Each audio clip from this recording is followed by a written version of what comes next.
आप सभी को मेरा नमस्कार है मेरे दोस्तों। देखो सबसे बड़ी बात है ना सर कि आज की क्लास में जो हम बातें करने वाले हैं ना वो ना तो मेरे नाम ना तो तेरे नाम, आज की क्लास आपके एग्जाम का नाम। सबसे बड़ी बात है क्या, तो आज की क्लास में आपको सबसे बड़ा फायदा तो ये होने वाला है कि एक केमिस्ट्री का प्रीवियस ईयर क्वेश्चन की आज हम चर्चा करने वाले हैं। यानी कहने का सेंस है ना, आज की क्लास में हम जो भी सवाल लेकर के आए हैं वो आपके एग्जाम में कभी ना कभी पूछा गया है और उसी क्वेश्चन को आज हम लेकर के आए मेरे दोस्त। ठीक है, तो सबसे बड़ी बात देखो, तीन सबसे बड़ी बात है इसको आज की क्लास को लगाने का। तीन सबसे बड़ा मेरा मुद्दा है मेरे दोस्त। ठीक है, सबसे बड़ी मुद्दा तो ये है कि आपको क्वेश्चन का पैटर्न पता चल जाए, और दूसरी मुद्दा ये है ना मेरे दोस्त कि आज की क्लास में कुछ कुछ वैसे सवाल है उस पैटर्न पर आपके एग्जाम में प्रत्येक साल क्वेश्चन पूछा जाता है। आज की क्लास में कुछ कुछ वैसे सवाल है जो उस पैटर्न पर आपके एग्जाम प्रत्येक साल सवाल पूछता है, बस नंबर डिजिट चेंज रहता है लेकिन पैटर्न वही रहता है। कुछ कुछ क्वेश्चन उस टाइप का भी है। और तीसरा सबसे बड़ा ये फायदा है मेरे दोस्त कि अब आपको जागना होगा, पहले क्वेश्चन की क्वालिटी देखना होगा और फिर आपको अपनी तैयारी को उस लेवल में ढालना होगा, क्योंकि जब तक अपनी तैयारी को और बेहतरीन नहीं बनाओगे तब तक सिलेक्शन पक्का नहीं होगा सर। और हम सबको सिलेक्शन पक्का करना है। ठीक है, बाकी सर आज की क्लास को शुरुआत कर देते हैं बिना कुछ बोले बिना कुछ समझे। ठीक है, देखो सबसे बड़ी बात है क्या सर कि ये हमारा प्रीवियस ईयर क्वेश्चन है। ठीक है, जो कि सर आपको प्रीवियस ईयर में भी मोस्ट इंपॉर्टेंट क्वेश्चन है। ठीक है, जो कि आपको केमिस्ट्री का है सर, आपको पता ही होगा, पढ़ाएगा कौन तो आपका हीरो पढ़ाएगा। लेकिन सबसे बड़ी बात है ना कि आज की क्लास का जो सवाल हम लेकर के आए हैं ना मेरे दोस्त, वो उसका पीडीएफ आप जाकर के डाउनलोड कर सकते हैं टेलीग्राम पे। ठीक है, हमने क्या कहा कि आज की क्लास का जो ये पीडीएफ है वो पीडीएफ को आप टेलीग्राम पे जाकर के डाउनलोड कर सकते हैं। टेलीग्राम का लिंक इस वीडियो के डिस्क्रिप्शन में होगा, वहां से जाना और टेलीग्राम को क्या कर लेना, ज्वाइन कर लेना। वहां पे आपको सारा का सारा पीडीएफ मिल जाएगा। या फिर आप अपने मोबाइल के टेलीग्राम में जाना और जाकर के टेलीग्राम में सर्च करना, टेलीग्राम में जाकर के सर्च कीजिएगा संदीप कुमार ऑफिशियल। ठीक है, जैसे टेलीग्राम में जाकर के सर्च कीजिएगा संदीप कुमार ऑफिशियल तो मेरा आईडी खुल जाएगा, उसे ज्वाइन कर लेना। ठीक है, साथ ही एक चीज और है सर, मेरा इंस्टाग्राम आईडी को फॉलो कर लेना, वरना रात के सपने में आएंगे और आपकी सपना को खराब कर देंगे। ठीक है सर, संदीप-184240। ठीक है, ये इंस्टा आईडी है मेरा। अब आइएगा क्वेश्चन की दुनिया में सर। ठीक है, सबसे पहला सवाल आपके सामने और इसमें आप डबल स्टार मार दीजिएगा। कहोगे सर काहे डबल स्टार मार देंगे क्वेश्चन में? क्वेश्चन है वो ऐसा ही है। हमें कहता है क्या कि 1 बिलियन के हाइड्रोक्साइड आयन की सांद्रता 1 × 10⁻⁹ मोल लीटर है, तो बिलियन का पीएच मान क्या होगा? देखो सबसे पहले ये समझना कि हाइड्रोक्साइड पे पावर माइनस होता है। हाइड्रोक्साइड का जो सांद्रता दिया हुआ है वो कितना दिया हुआ है? 1 × 10⁻⁹ दिया हुआ है। ठीक है, हाइड्रोक्साइड का सांद्रता कितना दिया हुआ है? 1 × 10⁻⁹ मिलीलीटर दिया, मोल लीटर दिया हुआ है। लेकिन हमसे पूछा क्या है? तो हमसे पूछा पीएच मान। अब कहोगे मेरे गुरुजी कि सर हमें सांद्रता की वैल्यू से हमें पीएच मान कैसे निकालना है? ओहो, मेरी बातों को समझना। हमने क्या कहा है कि ये सांद्रता की वैल्यू से हमें पीएच वैल्यू कैसे निकाल पाएंगे? ये हमारा सांद्रता की वैल्यू और इस सांद्रता की वैल्यू से हमें पीएच वैल्यू निकालना है। तो मेरी बातों को समझना मेरे दोस्त, अगर किसी भी चीज का सांद्रता की वैल्यू दिया रहे तो सबसे पहले आपको हाइड्रोजन की वैल्यू निकालना पड़ेगा, तभी आपको पीएच मान निकल पाएगा। यानी एक हमारा बेहतरीन फार्मूला होता है सर, एक सेकेंड सर, एक हमारा बेहतरीन फार्मूला होता है, आपको पता होनी चाहिए कि हाइड्रोजन पे प्लस आयन होता है। ठीक है, हाइड्रोजन पे प्लस आयन होता है, गुने में हाइड्रोक्साइड पे हमारा माइनस आयन होता है, और हाइड्रोजन पे प्लस आयन गुने में हाइड्रोक्साइड पे माइनस आयन बराबर होता है 10⁻⁻14। ठीक है, इसको नोट कर लेना, और सबसे बड़ी फार्मूला यही है मेरे दोस्त। ठीक है, इसको नोट कर लेना। हमने क्या बोला है कि जब भी हाइड्रोक्साइड आयन की सांद्रता दिया रहे तो हमारा फार्मूला होता है H पे प्लस आयन, क्योंकि हमारा हाइड्रोजन पे प्लस आयन होता है और हाइड्रोक्साइड पे माइनस आयन होता है। ठीक है, अब जरा मेरे साथ आइएगा सर। ठीक है, अब देखो H पे प्लस आयन है, गुने में हाइड्रोक्साइड पे माइनस आयन का वैल्यू कितना? 1 × 10⁻⁹ तो इसको डायरेक्ट सिर्फ 10⁻⁹ लिखेंगे। एक को गुना किसी से करेंगे तो वही आता है, ठीक है। बराबर में कितना है 10 पे पावर माइनस 14। अब ये हमारा 10 पे पावर माइनस 9 जो है वो गुना में है, नीचे जाएगा भागा में, यानी h पे प्लस आयन बराबर हो जाएगा 10 पे पावर माइनस 14 बटे 10 पे पावर माइनस कितना 9। अब कहोगे सर पता है क्या, देखो यहां पे समझना कि दोनों का बेस क्या है, सेम है, दोनों का आधार क्या है, सेम है। अब है कंडीशन बट्टा में, यानी ये वाला फॉर्मूला लगाना है, ए पे पावर m बट्टा ए पे पावर n बराबर ए पे पावर m माइनस n। यानी कहने का सेंस है इसको पावर को घटा देंगे, यानी 10 पे पावर माइनस 14 में घटाएंगे 10 पे पावर माइनस 9 को, ठीक है सर। आ जाइएगा तो हमारा हाइड्रोजन पे कितना आयन हो जाएगा, तो H प्लस पे आयन हो जाएगा, इसको घटाएंगे तो ये माइनस गुने माइनस प्लस हो जाएगा, यानी माइनस में 14 प्लस में 9 हो जाएगा कितना 10 पे पावर माइनस में 5। अब मेरी बातों को समझिएगा कि हाइड्रोजन पे आयन कितना हो गया 10 पे पावर माइनस 5। हमसे क्या पूछा है, पीएच वैल्यू पूछा है। तो आपको पता होनी चाहिए कि पीएच वैल्यू निकालने के लिए एक फॉर्मूला होती है, पीएच वैल्यू निकालने के लिए एक फॉर्मूला होती है। सर इसको थोड़ा सा हम छोटा कर देते हैं, ठीक है। आइएगा, हमने क्या कहा, हमने कहा कि पीएच वैल्यू निकालने की एक फॉर्मूला होती है, पीएच वैल्यू निकालने का एक फॉर्मूला होता है, पीएच वैल्यू निकालने का एक फॉर्मूला होता है मेरे दोस्त, यानी पीएच बराबर होता है, पीएच बराबर होता है माइनस लॉग, क्या होता है, minus log H plus ion, ठीक है, minus log H plus ion. अब सबसे बड़ी फॉर्मूला, सबसे कीमती और सबसे अच्छा फॉर्मूला यही है सर। इस फॉर्मूला, ये पूरे क्वेश्चन में डबल स्टार मार देना, ठीक है।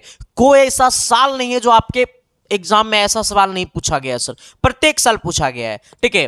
अब मेरी बातों को समझिएगा, पीएच बराबर क्या होता है minus log H plus ion, ठीक है, यानी पीएच बराबर माइनस लॉग।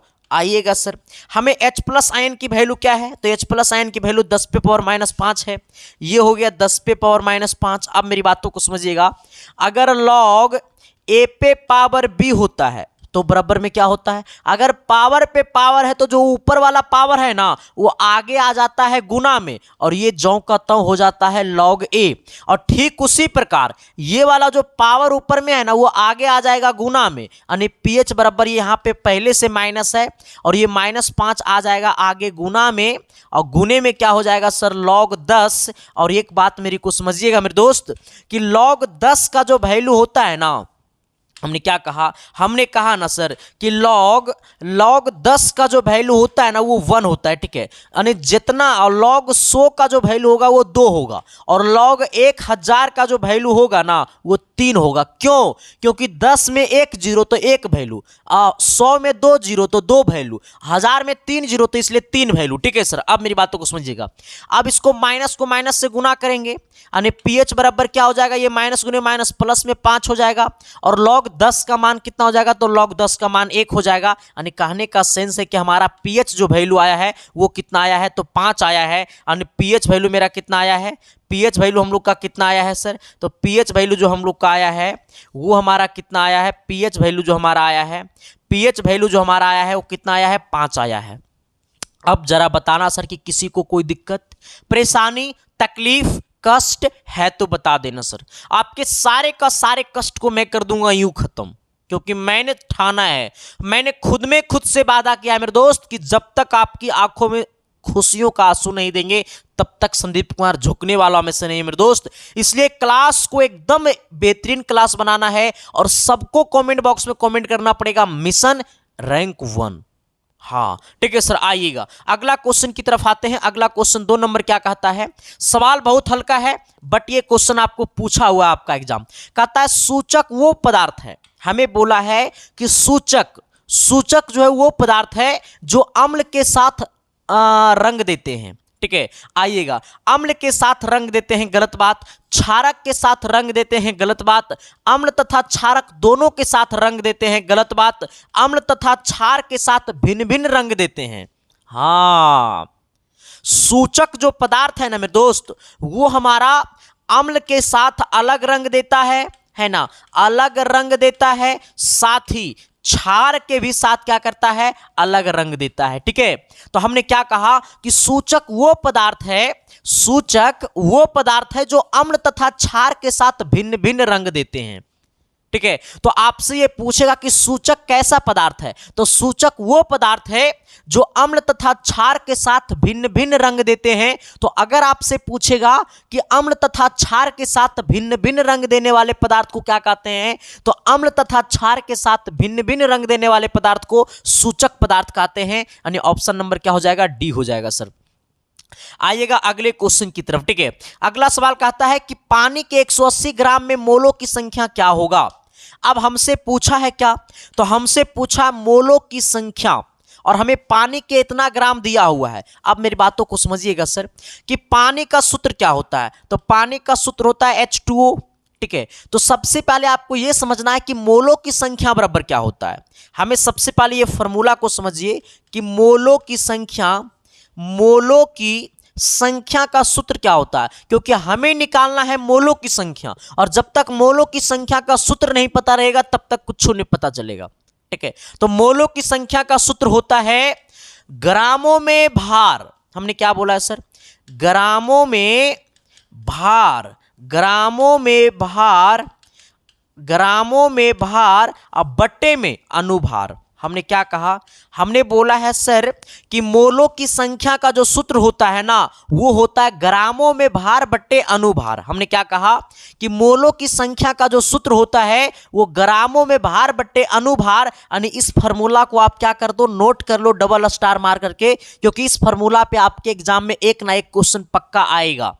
हमने क्या कहा कि मोलों की संख्या जब निकालना होगा ना, तो मोलों की संख्या बराबर होता है ग्रामों में भार बट्टा अनुभार। अब मेरी बातों को समझिएगा, ग्रामों में भार दिया हुआ है, ठीक है, यानी ग्रामों में कितना भार है, तो ग्रामों में जो भार है ना सर, ग्रामों में जो भार है ना वो हमारा 180 ग्राम है, ठीक है सर। ग्रामों में भार कितना है, 180 ग्राम है। अब समझना, हमें पानी का इतना है, ठीक है, किसका है सर, ये पानी का। अब आपको ये समझना पड़ेगा सर कि पानी का सूत्र क्या होता है, तो पानी का सूत्र होता है H2O। तो पानी का अनुभार क्या होगा, तो H2O का अनुभार क्या होगा, हाइड्रोजन एक नंबर पे आता है तो हाइड्रोजन का अनुभार 1 होता है, तो 1 गुने 2 कर देंगे, 2 गुना में प्लस में। अब सोचना, ऑक्सीजन का अनुभार क्या होता है, हमने क्या कहा, ऑक्सीजन का अनुभार क्या होता है, तो ऑक्सीजन आता है 8 नंबर में, ठीक है। ऑक्सीजन कितना नंबर में आता है, 8 नंबर में आता है। ऑक्सीजन की परमाणु संख्या 8 होती है, लेकिन इसका परमाणु द्रव्यमान जो होता है वो 16 होता है। तो अब हम लोग यहाँ पे क्या लिखेंगे, 16, और दोनों को जोड़ेंगे तो क्या हो जाएगा, 18। यानी कहने का सेंस है कि हमारा अनुभार जो है ना वो 18 हो गया, और ग्रामों में भार कितना हो गया, 180 हो गया। यानी ऊपर में 180 हो जाएगा और नीचे में 18 होगा। 18 दहिया 80 से, यानी कहने का सेंस है कि आंसर हमारा कितना हो जाएगा, 10 हो जाएगा। यानी मोलों की जो संख्या होगी वो 10 हो जाएगी। तो क्या मैंने जो बोला वो चमका न जी, अरे यस या नो तो बोलो न जी, तो अगले सवाल की तरफ तो बढ़ो न जी, ठीक है। आइएगा क्वेश्चन नंबर कितना, 4 की तरफ आइएगा सर। एक बार इस क्वेश्चन को बनाने की कोशिश कीजिएगा, सवाल बहुत आसान है सर। कहता है कि निम्न में से विलयन का जो गुण ताप पर निर्भर नहीं करता है। देखो सर, हमारा वो गुण बताना है जो ताप पर निर्भर नहीं करता है। हमने क्या कहा कि जो ताप पर निर्भर नहीं करता है। हमसे क्या पूछा है कि विलयन, निम्न में से विलयन का जो गुण ताप पर निर्भर नहीं करता है वह कहलाता है क्या। विलयन का जो गुण ताप पर निर्भर नहीं करता है वो मोलरता है। गलत बात, यह है मोलरता। मोलरता नहीं होगा सर, मोललता होगा, ठीक है, यानी मोललता होगा। यानी ऑप्शन नंबर क्या हो जाएगा, बी हो जाएगा। ऐसा मत कि मार देना झटके में मोलरता, मोलरता नहीं मोललता होगा। ताप पर निर्भर नहीं करता है तो मोललता, ठीक है सर। ऑप्शन नंबर क्या हो जाएगा, बी हो जाएगा। अगले सवाल की तरफ आइएगा, क्वेश्चन नंबर कितना, 5। देखो बेहतरीन न्यूमेरिकल है और झकास वाला न्यूमेरिकल है। सवाल नंबर 5 को देखोगे ना सर तो बेहतरीन न्यूमेरिकल है और झक्कास वाला न्यूमेरिकल, सॉरी 5 नंबर की 6 नंबर है रे, 5 नंबर है ना, आए हाँ 5 ही नंबर है सर, हाँ 5 नंबर है। आप जरा मेरे साथ आना। हमने क्या कहा, हमने कहा है ना कि 0.06 मोल NaCl की 100 मिली बिलियन में मोलरता की वैल्यू क्या होगा। अच्छा, सबसे पहले आपको यह समझना कि इतना मोल हमें दिया हुआ है और इतना मिली बिलियन दिया हुआ है, इतना मिली बिलियन दिया हुआ तो हमसे पूछा मोलरता। तो आपको पता होनी चाहिए मेरे दोस्त कि मोलरता बराबर क्या होता है। सबसे पहले आपको यह समझना कि मोलरता बराबर क्या होता है। तो मोलरता बराबर क्या होता है, तो मोलरता बराबर होता है मोलों की संख्या बटे में आयतन। हमने क्या कहा, मोलरता बराबर होता है मोलों की संख्या, मोलों की संख्या अब बटे में क्या होता है मेरे दोस्त, तो आपको आयतन होता है। ठीक है, क्या होता है, आयतन होता है। क्या होता है, आयतन होता है, जो हमेशा क्या चीज में रहनी चाहिए, तो आयतन हमेशा लीटर में होनी चाहिए। किस में होनी चाहिए, लीटर में होनी चाहिए। हमने क्या कहा सर, हमसे पूछा है क्या, तो हमसे पूछा है मोलरता। तो मोलरता बराबर होता क्या है, तो मोलरता बराबर होता है मोलों की संख्या बटे आयतन। अब आपको यह समझना पड़ेगा सर कि मोलों की संख्या कितना है, तो मोलों की संख्या ये हमारा है, यानी 0.00 कितना 6, ये हमारा मोलों की संख्या है। लेकिन हमारा जो आयतन है वो हमारा 100 मिली बिलियन है। कितना है, 100 मिली बिलियन, और ये हमारा जो है ना वो मिली में है, लेकिन हमको निकालना है किस में, तो लीटर में निकालना है। ये है हमारा मिली में, लेकिन फार्मूला में होता है लीटर में। तो ये 100 में क्या करेंगे, ये 100 में 1000 से भाग दे देंगे तो ये क्या चीज में बदल जाएगा, लीटर में बदल जाएगा। ठीक है, ये 100 मिली बिलियन जो है वो किस में बदल जाएगा, लीटर में बदल जाएगा। अब ये है बटा में ऊपर चला जाएगा गुना में, तो ऊपर हो जाएगा 0.06 और गुने में कितना 1000। ठीक है, अब बटे में कितना सर, तो ये वाला 100 हो जाएगा। अब आपको करना क्या पड़ेगा, देखो ये वाला पॉइंट हटेगा यहां से, तो पॉइंट के बाद 3 गो है, तो यहां पे 3 जीरो से गुना हो जाएगा, मतलब 1000 से गुना हो जाएगा। ठीक है, अब देखो 2 जीरो से 2 जीरो ये वाला कट गया, ऊपर क्या बच गया, तो अब ये वाला 6 बच गया और 10 बच गया, यानी 6 गुने 10 तो कितना हो जाएगा, 10 60। अब बट्टे में कितना हो गया सर, ये आपको 1000 हो गया। ठीक है, अब एगो जीरो से एगो जीरो गला खोपचे में, यानी 6 बट्टा कितना हो गया, 100 हो गया। ये 6 बट्टा 100 हो गया ना। अब इसको काटो, जब इसको काटेंगे सर तो पता है, देखो ये 6 है, 100 से काटेंगे तो यहां पर जीरो देंगे तो यहां भी जीरो हो जाएगा, फिर पॉइंट देंगे तो एक और जीरो हो जाएगा। ठीक है, अब आइएगा सर ये कितना बार पढ़ेंगे सर, ठीक है, तो इसको पढ़ेंगे 6 बार। ठीक है, यानी कहने का सेंस है ये कितना हो जाएगा, 600 हो जाएगा, यानी 0.06 आंसर हो जाएगा हमारा। यानी कहने का सेंस है 0.06 ऑप्शन हो जाएगा हमारा। ऑप्शन नंबर कितना, तो ऑप्शन नंबर आपका डी हो जाएगा सर। किसी को कोई दिक्कत, सॉरी बी हो जाएगा। किसी को कोई दिक्कत, परेशानी, तकलीफ, कष्ट है तो बता देना सर, आपके सारे का सारे कष्ट को मैं कर दूंगा यूं खत्म, ये मेरी वादा है सर। ठीक है, अच्छा साथ ही एक बात और आपको मैं बता देना चाहता हूं सर, बहुत सारे लोगों का डिमांड है, सच में आपकी आंखों में सपना है, सच में आप अपनी मम्मी पापा की फिक्र को फक्र में बदलना चाहते हो, सच में आप सबकी सपना है कि शायद मेरा भी घर में रोशनी आनी चाहिए, मेरा भी झोपड़ी वाला घर महल में बदलनी चाहिए, तो अब आप जाग जाओ। अब आपको सोने का टाइम नहीं मेरे दोस्त, अब आपको जागने का टाइम है। ठीक है, और सबसे बड़ी बात तो ये ना मेरे दोस्त कि जो हम आपके लिए लेकर के आए हैं वो सबसे सस्ती कोर्स है, और यूट्यूब पे मतलब क्या कहें सर कि ऑनलाइन के लिए सबसे बेहतरीन प्लेटफॉर्म पे आपको ये कोर्स मिल रहा है सर। क्योंकि मेरे दोस्त हमने एक ही नाम दिया, रिजल्ट का मतलब एसके साइंस क्लासेस, और इसके सिवा हमने कुछ भी नाम नहीं दिया सर। और ये नाम मेरा नहीं, वो आप सबका है नाम मेरे दोस्त। ठीक है, तो सबसे बड़ी बात है क्या सर, देखो हम आपके लिए लेकर के आए हैं विजेता बैच। कहोगे सर कि ये विजेता बैच क्या है, तो यही विजेता बैच आपकी आंखों में खुशियां देगी, आपकी आंखों में खुशियों का आंसू देगा सर। ठीक है, आप ये अगर 24 की तैयारी कर रहे हैं ना मेरे दोस्त, तो आप ये विजेता बैच को कभी भी आंख मुंद करके खरीद लो, क्योंकि इस विजेता बैच में मेरे दोस्त आपको लाइव प्लस बीओडी लेक्चर है, यानी डेली आपको लाइव क्लासेस चलते हैं 1 बजे और 8 बजे। ठीक है, अगर आप लाइव क्लास में नहीं जुड़ पाते हैं तो उसका रिकॉर्डेड क्लासेस आपको सारा वहां पे रखा हुआ रहता है, आपके सारा का सारा क्लासेस आपके एग्जाम तक आपको रखा हुआ रहेगा उसमें, तो आप कभी भी उस क्लासेस को देख सकते हैं, कभी भी आप कितना हो बार देखिएगा, कोई दिक्कत नहीं है। साथ ही इसमें हम आपको पूरे पढ़ाएंगे अरिहंत बुक, साथ ही 30 गो प्लस मॉक टेस्ट है, साथ ही आपको चैप्टर वाइज टेस्ट है, क्लास नोट्स है, वो सब कुछ है, और 1500 प्लस गेस क्वेश्चन भी उसमें है, जिसका प्राइस मात्र 399 रुपया मेरे दोस्त। तो आप सब उस कोर्स को जाकर के परचेस कीजिए। उस कोर्स को खरीदेंगे कहां से, तो आपको अपने मोबाइल के प्ले स्टोर से डाउनलोड करना पड़ेगा एसके साइंस क्लासेस ऐप। जहां पे जैसा ही इसके साइंस क्लासेस ऐप को डाउनलोड करेगा तुम्हें विजेता बैच दिख जाएगा। और बहुत सारे लोगों का ये डिमांड है कि गुरुजी हम तो ऑनलाइन नहीं चलाते हैं, हम तो पेमेंट दूसरे से करवाएंगे, तब कैसे करेंगे? तो आपके लिए सर ये जो आपको नंबर दिखाई दे रहा होगा 7295 वाला नंबर, उसी नंबर पे आपको 399 रुपया पेमेंट कर देना और पेमेंट करके उसका स्क्रीनशॉट ले लेना है। और पेमेंट का स्क्रीनशॉट आपको वही 7295 वाला नंबर पे आपको भेज देना, वही व्हाट्सएप नंबर पे। और जैसा ही पेमेंट का स्क्रीनशॉट भेजिएगा और साथ ही आपको भेजना पड़ेगा एसके साइंस क्लासेस ऐप जब डाउनलोड कीजिएगा और रजिस्टर कीजिएगा तो आपसे मोबाइल नंबर और पासवर्ड मांगेगा। वही मोबाइल नंबर और पासवर्ड आपको व्हाट्सअप कर देना है और मिनट भर के अंदर में आपका कोर्स क्या हो जाएगा, खुल जाएगा। बाकी आप मजे मजे में पढ़ते रहना और सिलेक्शन को 4 चांद लगाते रहना, ठीक है सर। अब दूसरी बात एक चीज़ और है सर कि हम आपके लिए चला रहे हैं सर एक पेड व्हाट्सअप ग्रुप, ठीक है। कहोगे सर ये पेड व्हाट्सअप ग्रुप में क्या मिलेगा?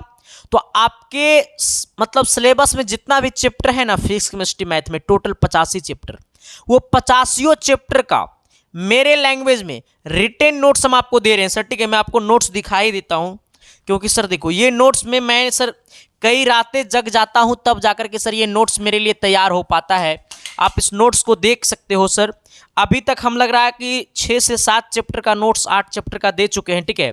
और जो लोग इस वीडियो को लेट से देख रहे होंगे उसको पता होगा कि अब पूरे नोट्स दे दिए हैं। देखो हम अभी फिजिक्स का नोट्स दिए, प्रकाश की प्रकृति तथा परावर्तन को देख लो सर।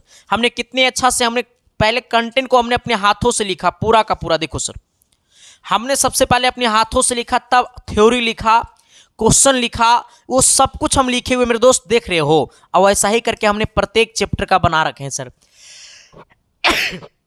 तो अगर आपको ये चाहिए पीडीएफ नोट्स तो साथ ही इसमें आपको मिलेगा 1500 प्लस गेस क्वेश्चन में मिलेगा इसमें, ठीक है। आपको कहोगे सर कि हम इसको नोट्स को लेंगे कैसे? तो आपके सामने जो नंबर दिखाई दे रहा होगा 7295 वाला नंबर, उसी नंबर पे आपको मात्र 199 रुपया पेमेंट कर देना है सर। क्योंकि सोच लो 85 चैप्टर का पीडीएफ नोट्स देंगे तो सर, और 1500 प्लस गेस क्वेश्चन देंगे तो अपने आप में वो मायने हैं सर। तो वो आपको लेने के लिए सर आपके सामने जो 7295 वाला नंबर है उसी नंबर पे आपको पेमेंट कर देना है मात्र 199 रुपया। और किसी से भी आप पेमेंट करवा सकते हो और पेमेंट करके उसका स्क्रीनशॉट ले लेना है और वो पेमेंट का स्क्रीनशॉट आपको उसी व्हाट्सएप नंबर पे भेज देना है और आपको मैसेज में लिखना है सर कि मुझे पेड व्हाट्सएप ग्रुप में ज्वाइन कर दीजिए। मिनट भर के अंदर में ज्वाइन हो जाएगा। बाकी आप मजे मजे में पढ़ते रहना, ठीक है। और अगर दोनों एक साथ ज्वाइन करना चाहते हो तो दोनों एक साथ का फी लगेगा मात्र 500 रुपया। अगर दोनों एक साथ ज्वाइन कीजिएगा विजेता बैच और पेड व्हाट्सएप ग्रुप, और उसके लिए आपको नंबर पे पेमेंट करके स्क्रीनशॉट भेज दीजिएगा, दोनों में ज्वाइन हो जाएगा, ठीक है सर। अब आते हैं हम लोग अपनी क्वेश्चन की दुनिया में। 6 नंबर सवाल का कहत है जी। देखो सवाल नंबर 6 को देखोगे ना तो आपके अंदर कुछ मतलब एक अंदर से कुछ फील होगा। हमें कहता है क्या कि गुण धर्म में समानता रखने वाले तत्व आवर्त सारणी में रखे गए हैं। हमने क्या कहा? गुण धर्म में समानता रखने वाले तत्व आवर्त सारणी में रखे गए हैं। कहां पे? तो आवर्त सारणी में कहां पे रखे गए हैं सर? देखो हमें क्वेश्चन क्या कहा है कि गुण धर्म में समानता रखने वाले तत्व आवर्त सारणी में रखे गए हैं। कहां पे? तो एक ही लघु आवर्त में, एक ही समूह में, एक ही दीर्घ आवर्त में, एक ही उप समूह में। हमसे क्वेश्चन क्या पूछा है कि गुण धर्म में, हमें बोला है गुण धर्म में समानता रखने वाले तत्व आवर्त सारणी में कहां रखा गया है। तो गुण धर्म में समानता रखने वाले तत्व आवर्त सारणी में एक ही लघु आवर्त में नहीं रखा गया है, समूह में नहीं रखा गया, दीर्घ आवर्त में नहीं रखा गया, ये हमारा एक ही उप समूह में रखा गया है। कहां पे? एक ही उप समूह में। इससे रिलेटेड एक और क्वेश्चन बनता है सर, आप इसको नोट करते चलना, मैं आपको लिखाते जाता हूं। सबसे पहला ये भी आपसे पूछेगा कि आवर्त सारणी का खोज किसने किया था। तो आवर्त सारणी का जो खोज है ना वो आपको मोसले ने किया था। किसने किया था? मोसले ने। अब कहोगे सर कि ये मोसले कहाँ का वैज्ञानिक था? तो ये मोसले जो था ना वो आपको ब्रिटिश वैज्ञानिक था। कहाँ का था? ये आपको ब्रिटिश वैज्ञानिक था, ठीक है। आइएगा, पहला क्वेश्चन खत्म हो गया। इसी में 2 नंबर एक और क्वेश्चन पूछता है इस प्रकार से। आपसे पूछेगा ना कि प्रथम ए समूह में, आपसे पूछेगा प्रथम ए समूह में कैसे तत्व होते हैं। तो प्रथम ए समूह में जो तत्व होते हैं ना वो एल्कली धातु होते हैं। कैसे होते हैं? एल्कली धातु होते हैं, ठीक है। हमने क्या कहा, एल्कली धातु होते हैं। हमने क्या कहा कि प्रथम ए समूह में कैसे धातु होते हैं, तो प्रथम ए समूह में एल्कली धातु होते हैं, जिसको हम लोग एक और नाम से जानते हैं, जिसका नाम आपको होता है क्षारीय धातु, ठीक है। हमने क्या कहा, हमने कहा ना सर, ये आपका एग्जाम पूछता है, इसको जरा नोट करते चलना। हमने क्या कहा कि प्रथम ए समूह में कैसे धातु होते हैं, तो प्रथम ए समूह में एल्कली धातु होते हैं, जिसको हम लोग क्या कहते हैं, क्षारीय धातु कहते हैं। इसी में आपको एक चीज और आपसे पूछेगा, अच्छा हाँ, ये भी पूछेगा कि दूसरा ए समूह में कैसे धातु होते हैं, तो दूसरा ए समूह में जो होता है ना, वो हमारा क्षारीय मृदा धातु होता है, ठीक है। दूसरा ए समूह में जो धातु होता है वो क्षारीय मृदा धातु होता है, सर, ठीक है। हमने क्या कहा, आपसे पूछेगा कि प्रथम ए समूह में कैसे धातु होते हैं, तो प्रथम ए समूह में एल्कली धातु होता है, जिसको हम लोग कहते हैं क्षारीय धातु। और दूसरा ए समूह में कैसे धातु होते हैं, तो क्षारीय मृदा धातु होते हैं। और कभी कभी आपसे एक चीज और इसमें पूछेगा, पता है क्या, सतमा ए समूह में किस प्रकार का धातु होता है, तो सतमा ए समूह में जो धातु होता है ना सर, वो हाइलोजन कहा जाता है। सतमा ए समूह को हाइलोजन कहा जाता है, ठीक है, हाइलोजन कहा जाता है। आपसे बस इतना नोट कर लो। हमने क्या कहा सर, इतना नोट कर लो, ये 4 चीजें नोट कर लो अभी का अभी, और ठोक लो अपने दिमाग में, क्योंकि आपके परीक्षा में ये ठोकाएगा सर। हमने क्या कहा, हमने कहा आवर्त सारणी का खोज किसने किया था, मोसले ने किया था। हाँ, आधुनिक आवर्त सारणी का खोज मोसले ने किया था। प्रथम ए समूह में एल्कली धातु होते हैं, जिसको हम लोग कहते हैं क्षारीय धातु। दूसरा ए समूह में होता है क्षारीय मृदा धातु, और सतमा ए समूह में होता है हाइलोजन कहा जाता है, ठीक है। सतमा ए समूह को किस नाम से जाना जाता है, तो सतमा ए समूह को हाइलोजन के नाम से जाना जाता है। और यहां तक किसी को दिक्कत है, परेशानी है तो बता देना सर, ठीक है। आइएगा, अगला हमें क्या कहता है, क्वेश्चन नंबर 7 नंबर सवाल कहता है ना कि शून्य समूह प्रस्तावित किया है किसने, शून्य समूह को प्रस्तावित किसने किया है। हमें शून्य समूह को किसने प्रस्तावित किया है, लूथर मेयर ने, रैमेस ने, या फिर सर मेंडलिफ ने, या फिर सर लोकियर ने। देखो, जैसे बोलेगा सर शून्य समूह, हमें बोला है शून्य समूह, तो शून्य समूह को किसने प्रस्तावित किया था, तो शून्य समूह को रमेश ने किया था। किसने किया था मेरे दोस्त, रमेश ने किया था। लेकिन शून्य समूह से रिलेटेड एक क्वेश्चन पूछता है कि शून्य समूह किसको कहते हैं। आपसे ये पूछेगा कि शून्य समूह किसको कहते हैं, तो शून्य समूह हम लोग कहते हैं 18वां समूह को, ठीक है। शून्य समूह किसको कहते हैं, तो शून्य समूह जो हमारा होता है वो हमारा 18वां समूह होता है, ठीक है। हमने क्या कहा कि शून्य समूह जो होता है वो हमारा 18वां समूह होता है, ठीक है। हमने बोला है कि शून्य समूह किसको कहते हैं, तो शून्य समूह 18वें समूह के तत्व को कहते हैं, ठीक है। हाँ, शून्य समूह किसको कहते हैं, 18वें समूह को कहते हैं। और 18वें समूह का जो तत्व होता है ना, वो हमारा तत्वों को उत्कृष्ट गैस कहा जाता है, ठीक है। और इसको नोट करके एक डैश और लिख लो, 18वां समूह, ए भाई 18वां समूह, या फिर इसी को हम लोग क्या कहते हैं, शून्य समूह। 18वां समूह या शून्य समूह के तत्वों को उत्कृष्ट गैस कहते हैं। क्या कहते हैं, तत्वों को उत्कृष्ट, क्या कहते हैं, उत्कृष्ट गैस कहा जाता है। इसको नोट कर लेना। हमने क्या कहा कि शून्य समूह किसको कहते हैं, तो शून्य समूह 18वें समूह को कहते हैं, ठीक है। और 18वां समूह या फिर शून्य समूह के तत्वों को उत्कृष्ट गैस कहा जाता है। तो आपसे आपका एग्जाम ये भी पूछेगा कि 18वें समूह के तत्व को क्या कहा जाता है, तो 18वें समूह के तत्व को उत्कृष्ट गैस कहा जाता है। क्या कहा जाता है, उत्कृष्ट गैस कहा जाता है। क्या कहा जाता है, तो आपको उत्कृष्ट, ठीक है, क्या कहा जाता है, उत्कृष्ट गैस कहा जाता है। भाई समझ लेना, मेरा राइटिंग जो है ना वो आपको ऐसा ही है, ठीक है, कि तुझे न देखूं अपने दिल से। यहां तक सब नोट कर लिया, ठीक है। किसी को कोई दिक्कत परेशानी तकलीफ कष्ट है तो बता देना सर, ठीक है। आइएगा सवाल नंबर कितना, 8 की तरफ। 8 नंबर क्वेश्चन क्या कहता है, 8 नंबर सवाल कहता है ना कि किसी आवर्त में बाएं से दाएं बढ़ने पर तत्वों की क्या होती है। जब किसी आवर्त में बाएं से दाएं जाएंगे ना तो क्या होगा सर। हमसे पूछा कि जब किसी आवर्त में बाएं से दाएं जाएंगे, मेरी बातों को समझिएगा, किसी आवर्त में बाएं से दाएं बढ़ने पर, किसी आवर्त में बाएं से दाएं बढ़ने पर धन विद्युत प्राकृतिक बढ़ती है, गलत बात है। धात्विकता बढ़ती जाती है, गलत बात। आयनिक त्रिज्या बढ़ती जाती है, गलत बात। आपको तत्वों की ऑक्साइड एवं क्षारीय प्रकृति क्या होती है, घटती जाती है, सही बात। अगर हम किसी आवर्त में बाएं से दाएं बढ़ने पर, अगर किसी आवर्त में बाएं से दाएं बढ़ने पर, तो उसका सबसे बड़ा गुण होता है कि जब किसी आवर्त में बाएं से दाएं बढ़ेंगे तो तत्वों के ऑक्साइडों की क्षारीय प्रकृति क्या होती है, घटती जाती है। हमने क्या कहा कि किसी आवर्त में बाएं से दाएं बढ़ने पर, किसी भी आवर्त में बाएं से दाएं बढ़ने पर तत्वों की ऑक्साइडों की क्षारीय प्रकृति क्या होती है, घटती जाती है। इसी के साथ एक और नोट डाउनलोड कर लेना मेरे दोस्त, नोट में लिख लेना इसी के साथ एक चीज और। हम बोलना चाह रहे हैं ना सर कि जब बाएं से दाएं जाएंगे तो प्रोटॉन की संख्या क्या होती है, बढ़ती है। नोट में लिख लो कि जब हम बाएं से दाएं जाएंगे, ठीक है, हमने क्या कहा, जब हम बाएं से दाएं जाने पर, बाएं से दाएं जाने या फिर बढ़ने पर, बाएं से दाएं जाने या फिर बढ़ने पर, ठीक है सर, बाएं या दाएं, बाएं से दाएं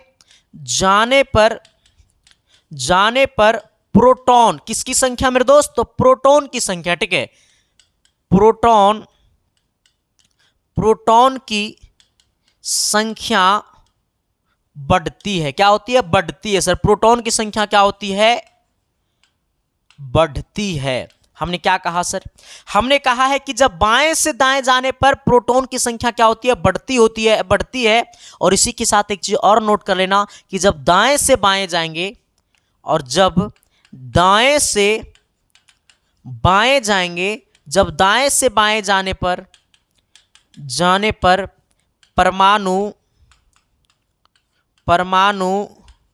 द्रव्यमान क्या होती है, परमाणु द्रव्यमान क्या होता है, बढ़ता है। हमने क्या कहा सर, हमने कहा है कि बाएं से दाएं जाने पर, कहाँ तो बाएं से दाएं जाने पर प्रोटॉन की संख्या बढ़ती है, और दाएं से बाएं जाने पर, बाएं से दाएं और दाएं से बाएं, तो जब बाएं से दाएं जाएंगे तो प्रोटॉन की संख्या बढ़ेगी, और जब दाएं से बाएं जाएंगे तो परमाणु द्रव्यमान की संख्या बढ़ेगी। यहां तक किसी को दिक्कत, तकलीफ, कष्ट है तो बता देना सर, आपके सारे का सारे कष्ट को मैं कर दूंगा यू खत्म, ठीक है। चलो सर, आइएगा क्वेश्चन नंबर कितना, 9 की तरफ। हमें 9 नंबर सवाल को देखोगे और आपको कुछ फील होगा, सच्ची बताता हूं, पक्का फील होगा, और ना फील होगा तो हम फील करवा देंगे। कहता है कि तत्व जिसका इलेक्ट्रॉनिक विन्यास इतना है, हमारे पास कोई तत्व है जिसका इलेक्ट्रॉनिक विन्यास 2 है, 8 है, 7 है। हमारा इलेक्ट्रॉनिक विन्यास होता क्या है, तो टोटल को जब जोड़ेंगे तो ये इसके बराबर होता है परमाणु संख्या। अगर इलेक्ट्रॉनिक विन्यास को जोड़ेंगे तो इसके बराबर होता है परमाणु संख्या, और पूरा को जोड़ेंगे तो 17 होगा, और 17 नंबर में क्या आता है, क्लोरीन आता है। और क्लोरीन जो है वो अपने आप में क्या है, तो एक हमारा हाइड्रोजन है, ठीक है। आइएगा अगला क्या कहता है सर, हमारा क्वेश्चन नंबर 10 नंबर सवाल क्या कहत है जी, तनी संभल के चली है रे बाबू, आगे खतरा के निशानी बा। हाँ, संभल के ना चलोगे ना तो आगे खतरा के निशानी है, खतरे में हो जाएगा, खतरा हो जाएगा सर, ठीक है, बाकी कुछ नहीं बोलेंगे। हमने क्या कहा कि एल्युमिनियम व आयरन अपनी प्राकृतिक अवस्था में नहीं पाए जाते हैं, क्योंकि देखो सर, एल्युमिनियम और आयरन जो होता है ना वो अपनी प्राकृतिक अवस्था में नहीं पाए जाते हैं, क्योंकि विद्युत का कुचालक है, और ये ऐसे यौगिक है जो सर आपको, मतलब इसके बारे में क्या पढ़ाऊं, इसका बहुत ज़्यादा डीपली है सर। जब हम आपको केमिस्ट्री का इस चैप्टर को पढ़ाएंगे ना तो आपको पढ़ा देंगे धातु और अधातु, जब पढ़ाएंगे तब आप यहाँ पे समझिएगा, ठीक है। कहता है एल्युमिनियम एवं आयरन अपनी प्राकृतिक अवस्था में नहीं पाए जाते हैं, क्योंकि अधिक मात्रा में होते हैं, गलत बात। क्रिस्टलीय रूप में होते हैं, गलत बात। अक्रियशील होते हैं, गलत बात। या विद्युत की क्या है, क्रियाशील होते हैं। हमारा एल्युमिनियम और आयरन जो होता है वो विद्युत में क्या होता है, क्रियाशील होते हैं। आपसे पूछा सही तथ्य का चयन कीजिए, इसमें सही तथ्य को चुनिए। सभी अयस्क खनिज होते हैं, या फिर सभी खनिज अयस्क होते हैं, या फिर खनिज अयस्क हो सकता है, खनिज जो है वो अयस्क हो सकता है, या फिर एक अयस्क खनिज नहीं हो सकता है। जल्दी जल्दी बताओ, 11 नंबर क्वेश्चन को जल्दी जल्दी कमेंट करो सर। हमें क्वेश्चन क्या बोला है कि सही तथ्य को चयन कीजिए, सही चुनाव कीजिए। कहता है सभी अयस्क खनिज हो सकते हैं, सही बात। सभी x जो है वो क्या होगा, खनिज हो सकता है। आइएगा क्वेश्चन नंबर 12 की तरफ। 12 नंबर सवाल क्या कहता है कि शुद्ध एल्युमिनियम का विद्युत अपघटन प्राय नहीं किया जा सकता है क्योंकि। शुद्ध एल्युमिनियम का विद्युत अपघटन नहीं किया जाता है क्योंकि विद्युत का कुचालक है।